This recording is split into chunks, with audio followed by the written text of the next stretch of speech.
Ho ho ho ho! That jolly laugh, the big belly, the red suit, and a sleigh full of toys. This is the Santa Claus we all know and love, the magical figure who brings joy to millions of children around the world every Christmas. He's the star of countless movies, songs, and storybooks. But what if I told you the cheerful, grandfatherly figure who slides down your chimney is a modern invention? A cleaned-up version of a story that's much older, stranger, and frankly a lot darker than you could ever imagine. The story of Santa Claus isn't just about giving gifts.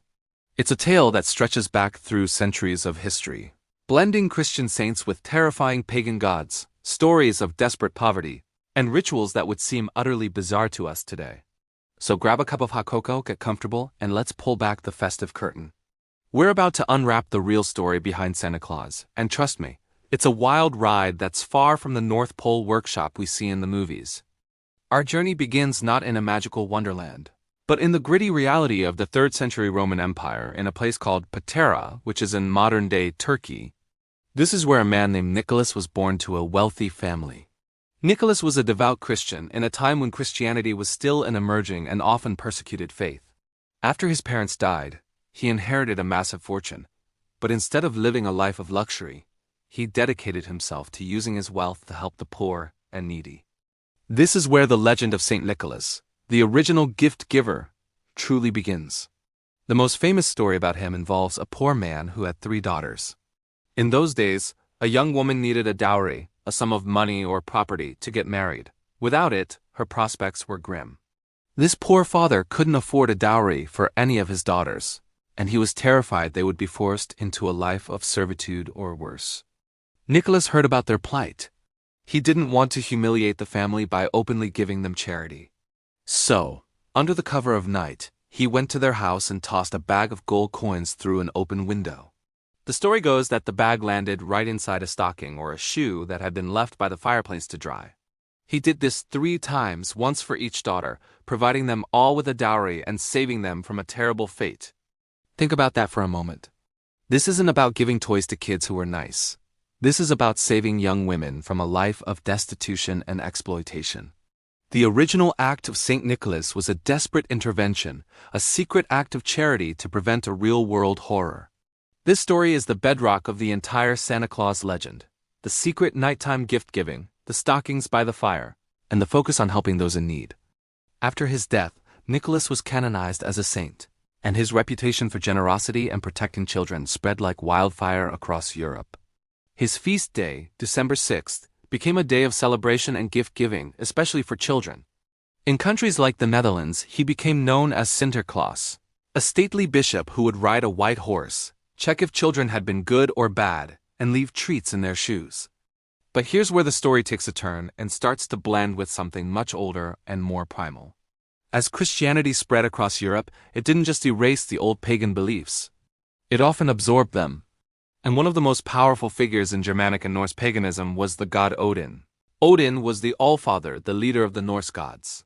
He was often depicted as an old man with a long white beard, wearing a cloak and a wide-brimmed hat. Sounding a little familiar? But Odin wasn't just a wise old god. During the midwinter festival of Yule, which happened around the same time as Christmas, Odin was said to lead a terrifying event known as the Wild Hunt.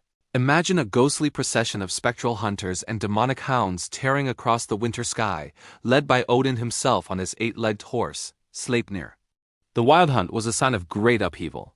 If you were caught outside when it passed, you could be swept up into its terrifying ranks or driven mad.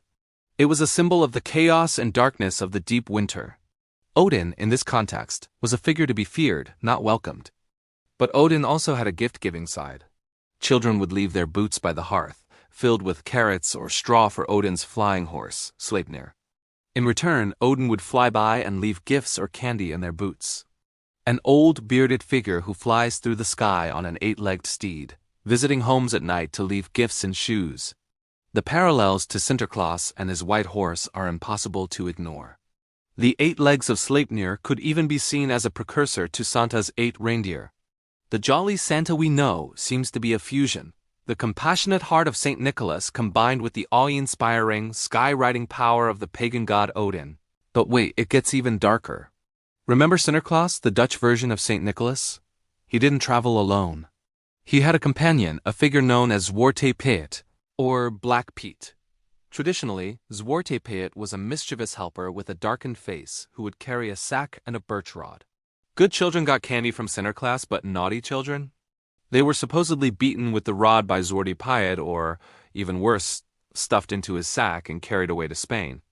This character is a direct descendant of a much more terrifying figure from Alpine folklore, the Krampus.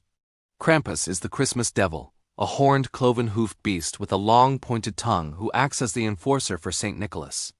While St. Nick rewards the good kids, Krampus is there to punish the bad ones. He rattles chains, carries a bundle of birch branches to swat naughty children, and totes a large sack or basket on his back to haul the very worst ones away, dragging them down to his lair. For centuries, in parts of Austria, Germany, and other Alpine regions, the weeks leading up to Christmas weren't just about festive cheer. They were about the Krampuslauf, or Krampus Run, where people would dress up as these terrifying monsters and run through the streets, scaring children and adults alike. It was a way to confront the darkness of winter and literally scare children into being good. This wasn't a gentle, he sees you when you're sleeping. This was a visceral, terrifying threat of being kidnapped by a demon. So how did we get from a Turkish saint, a Norse god of the hunt, and a child-snatching Christmas demon to the jolly cookie-eating Santa Claus we have today?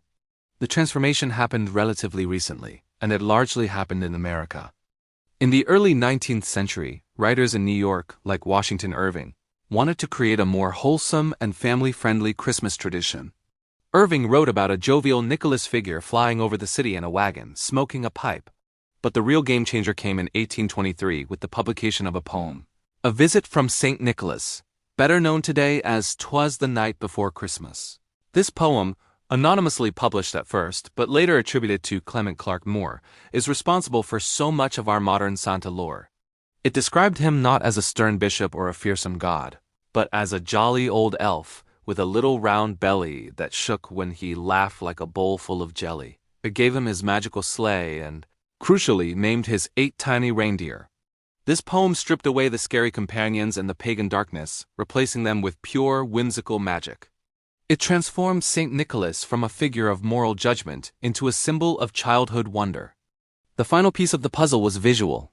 Throughout the 19th century, illustrators drew their own versions of this new, cheerful Santa, but the most iconic and enduring image came from the illustrator, Thomas Nast. In a series of cartoons for Harper's Weekly starting in the 1860s, Nast gave us the Santa we recognize instantly. The red suit trimmed with white fur, the workshop at the North Pole, the list of good and bad children, and the big, friendly beard. Then, in the 1930s, the Coca-Cola Company launched a massive advertising campaign featuring this version of Santa Claus. The illustrations by Haddon Sundblom cemented the image of Santa as a warm, grandfatherly figure, forever associating him with the red and white colors of the brand.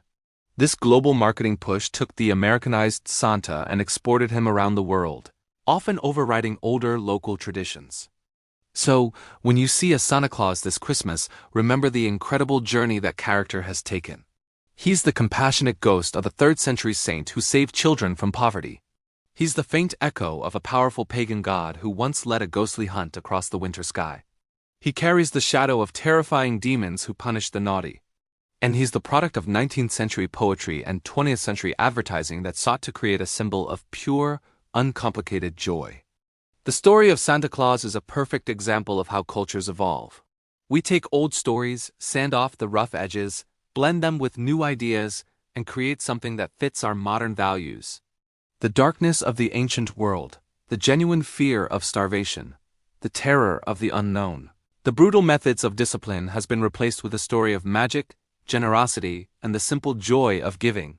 The real story is far more complex and fascinating than any fictional tale of a North Pole workshop.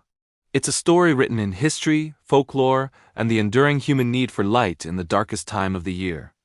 Thank you so much for joining me on this journey into the hidden history of Christmas. If you found this as fascinating as I do, please hit that like button, and be sure to subscribe and turn on notifications so you don't miss our next deep dive into the stories you thought you knew. Let me know in the comments which part of Santa's origin story surprised you the most. Until next time, stay curious.